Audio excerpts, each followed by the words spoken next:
નમસ્કાર ખેડૂત મિત્રો, આજના વિડીયોની અંદર આપણે વાત કરીશું કે મગફળીની અંદર જો યુરિયા નાખવામાં ના આવે તો તેમના બદલે આપણે કયું ખાતર વાપરવું જોઈએ। કારણ કે જે ખેડૂત મિત્રો છે તે 30 દિવસની મગફળી થાય ત્યાર પછી જે વરસાદ થાય અથવા તો મગફળીમાં ગ્રોથ જોવા ના મળે તો આપણે યુરિયાનો જે છંટકાવ હોય છે તે કરી દેતા હોય છે। પરંતુ ખેડૂત મિત્રો, મગફળીની અંદર યુરિયા જે 30 દિવસની મગફળી થાય ત્યાર પછી આપણે વાપરવું જોઈએ નહીં। કારણ કે જો મગફળી ગ્રોથ જો લેવા માંડે તો તેમાં ઉત્પાદન ઘટી જતું હોય છે અને તે ગ્રોથમાં વધારે ધ્યાન આપવા માંડતી હોય છે। પરંતુ તેની જગ્યાએ જો આપણે યુરિયા ના આપવું હોય તો તેમની જગ્યાએ આપણે બીજું ખાતર આપી શકીએ અને તેના ખૂબ જ ફાયદા થશે। અમે તમને દરેક મુદ્દા ઉપર વાત કરીશું, તો વિડીયો ધ્યાનથી સાંભળજો। કારણ કે જે અમે ખાતર બતાવવાના છીએ તે એટલું બધું મગફળીની અંદર આપણે રિઝલ્ટ આપશે કે તેમાં ઉત્પાદન પણ એક વધારે જોવા મળશે। મગફળી જો પીળી પડતી હોય તો તેમાં પણ કામ આપશે। સાથે સાથે જો વરસાદ અત્યારે ખૂબ જ પડી ગયો છે, ઘણા વિસ્તારોની અંદર જે વિસ્તાર છે ખાસ કરીને તેમાં ખૂબ જ વરસાદ જોવા મળ્યો છે, તો આપણે વરસાદ પછી પણ જો આ ખાતર નાખીએ તો તેમાં નવી નવી ફૂટ પણ જોવા મળતી હોય છે અને ઘણા બધા ફાયદા જોવા મળશે। તે અમે પણ મુદ્દા ઉપર જાણકારી આપીશું। તો વિડીયોના અંત સુધી બન્યા રહેજો અને અમારા ચેનલની અંદર તમે નવા આવ્યા હોય તો ચેનલને પણ સબસ્ક્રાઇબ કરી રાખજો। ચેનલને સબસ્ક્રાઇબ કરવા માટે વિડીયોની નીચે લાલ કલરનું બટન છે તેને દબાવજો, જેથી કરીને અમારા ચેનલની અંદર તમે જોડાઈ જાઓ। તો ખેડૂત મિત્રો, ચાલો વિડીયો જોઈએ। તો ખેડૂત મિત્રો, આપણે વાત કરીએ કે જો યુરિયા ખાતર આપણા મગફળીની અંદર ના આપવામાં આવે તો તેમની જગ્યાએ આપણે કયું ખાતર વાપરવું જોઈએ। તો વાત કરીએ સરદાર એમોનિયમ સલ્ફેટ GSFC એટલે કે AS, જે દરેક ગુજરાતની અંદર આ ખાતર મળતું હોય છે, જે સરદાર બ્રાન્ડ તરફથી આપણે મળતું હોય છે। તો જે એમોનિયમ સલ્ફેટ ખાતર છે તે આપણે મોરસિયું ખાતર પણ ઘણા ખેડૂત મિત્રો વધારે પૂરતા કહેતા હોય છે, કારણ કે મોરસિયું ખાતર તરીકે વધારે આ જે છે પ્રચલિત છે। એટલે એમોનિયમ સલ્ફેટ જો ખાતર આપણે વાપરવામાં આવે તો તેની અંદર આપણે ડબલ પાવર મળતો હોય છે, એટલે કે તેમાં 2 તત્વો હોય છે। તેમાં પહેલા તત્વની આપણે વાત કરીએ તો એમોનિકલ નાઇટ્રોજન, જે 20% એમોનિકલ નાઇટ્રોજન આવતું હોય છે, અને તેમની સાથે આપણે વાત કરીએ એટલે કે ગંધક, બીજો જે તત્વ આવે છે તે ગંધક એટલે કે સલ્ફર આપણે જે કહેતા હોય છે, તે 23% ઉપલબ્ધ હોય છે।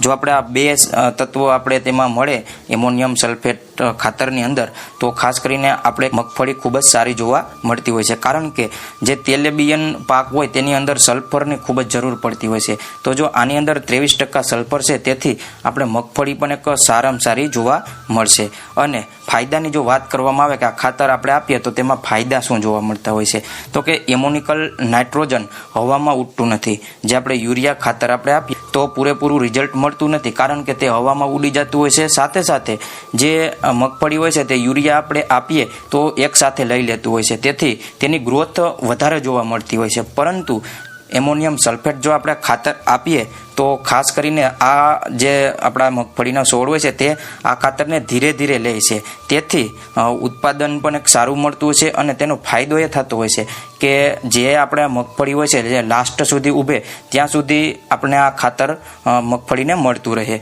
તો આ એક તેમના આપણે ફાયદાની વાત કરીએ તો એક મોટો ફાયદો આ ખાસ કરીને જોવા મળતો હોય છે। અને આપણે વાત કરીએ કે ભેજવાળી જમીન જ્યારે હોય છે, એટલે કે વરસાદ ખૂબ જ થયો હોય તો આ ખાતર છે તેને આપણે જે પૂરતી ખાતર તરીકે પણ આપણે આનો ઉપયોગ કરી શકીએ, અને ભેજવાળી જમીન માટે ખૂબ જ ઉત્તમ આ ખાતર છે તે ગણાતું હોય છે। હવે ત્યાર પછી આપણે વાત કરીએ કે ખાસ કરીને આપણે આ ખાતરનો આપણે વપરાશ ક્યારે કરવો જોઈએ, એટલે કે શું આપણા મગફળીની અંદર પ્રોબ્લેમ આવે તો આ ખાતરનો આપણે વપરાશ કરી શકીએ।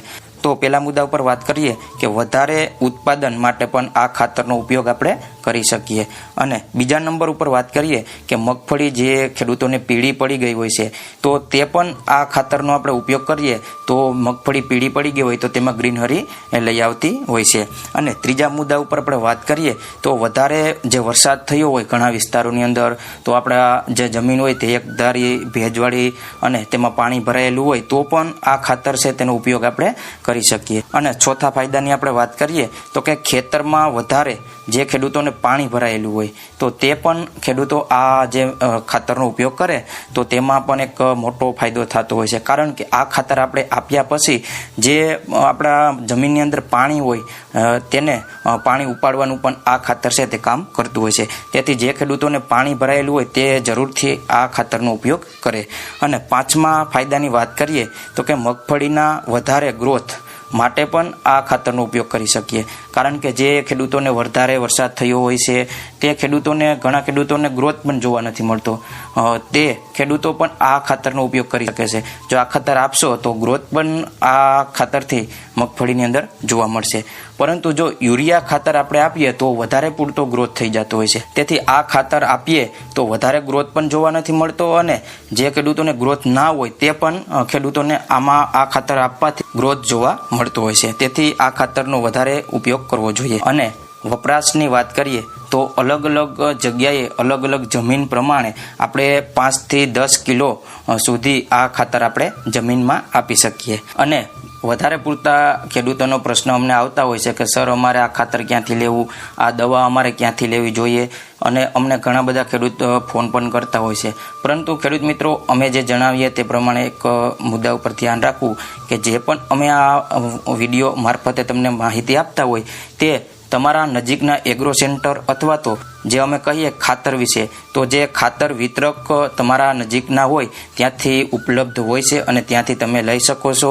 જો તમારે આ ખાતર લેવું હોય અથવા તો વધારે કોઈ જાણકારી લેવી હોય તો જે સરદાર બ્રાન્ડ નામથી આવે છે તેના ટોલ ફ્રી નંબર અમે તમને જણાવી દઈએ, તમે તેમાં કોલ કરી શકો છો. તો તેના ટોલ ફ્રી નંબર છે 1800 123 5000. ફરીથી જણાવી દઈએ 1800 123 અને 5000. તમે આ ટોલ ફ્રી નંબર ઉપર ફોન કરી શકો છો અને વધારે જાણકારી પણ તમે લઈ શકો છો.